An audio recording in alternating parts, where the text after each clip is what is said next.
Sun'iy intellekt. Az-zaka'u sina'iyyu. Sun'iy intellekt huwa taqniyatun mutatawwiratun. U takomillashgan texnika.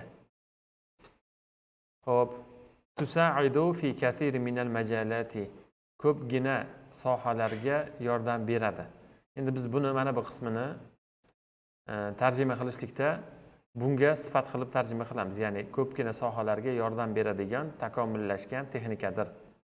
Sun'iy intellekt ko'pgina sohalarga yordam beradigan takomillashgan texnikadir. Yustaxdamu majhulda kelyapti istaxdamani. Ishlatiladi fi tatbiqotiz zakiyya val anzimatil mutaqaddima. Tatbiqoti nima dedik tarjimasini? Dastur ilovalari. Aqlli ilovalarda ishlatiladi yoki dasturlarda ishlatiladi yoki rivojlangan tizimlarda ishlatiladi deganda sun'iy intellektni aytyapti. Shuning uchun yustaxdamu deb muzakkarda turibdi. Yumkinu mumkin. Li uchun o'zi lisi, mumkinni yumkinuni lisi bu. Yumkinu lil hawasibi. Kompyuterlar qila olishi mumkin degani mana shu yergacha. At-ta'allum. Ta'lim min al-bayanati va tahliluha li tahsin al-ada'i.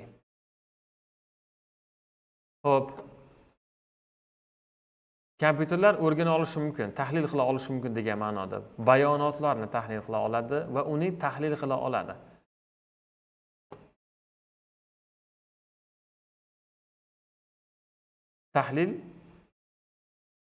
Tahliluha deganda bayonotuni hasi mana shu. Ularni tahlil qila oladi. Nima uchun desa li tahsinil ada'i. O'sha topshiriqni yaxshilash uchun.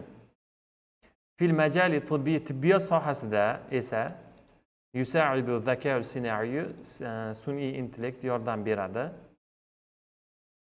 Fi tashxisil amrodi kasalliklarga tashxis qo'yishlikda va tatviril ilajati va muolajalarni rivojlantirishlikda yordam beradi. Kazalika shuningdek yustaxdamu ishlatiladi fil markabati zakiyya aqlli markab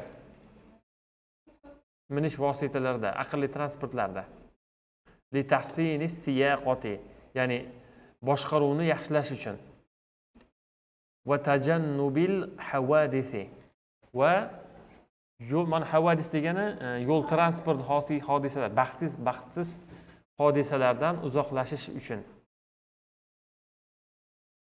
ishlatiladi. Fil mustaqbali kelajakda savfa yumkinu az-zaka'u sina'iyyu sun'iy intellekt bo'ladi juz'an muhim qism bo'ladi. Minal hayatil yawmiyya kundalik hayotimizning muhim qismi bo'ladi. Lekin alayna kerak tavjihuha uni yo'naltirishimiz kerak bi shaklin sohihin to'g'ri ko'lamda, to'g'ri shaklda.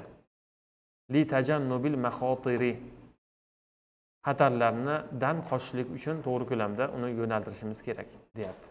Bu mana shu sun'iy intellektni matni.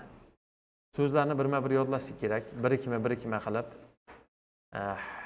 Hallala yuhallilul bayonatni mana shu holatda yodlayverasiz, chunki mana fe'llar chiqyapti-ku, o'shaning uchun kengaygan mana bu shakllari ham.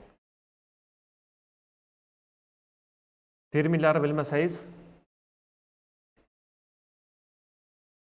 tarjimada muammo bo'ladi, chunki zamonaviy matnlar ham so'raladi va beriladi sefirda.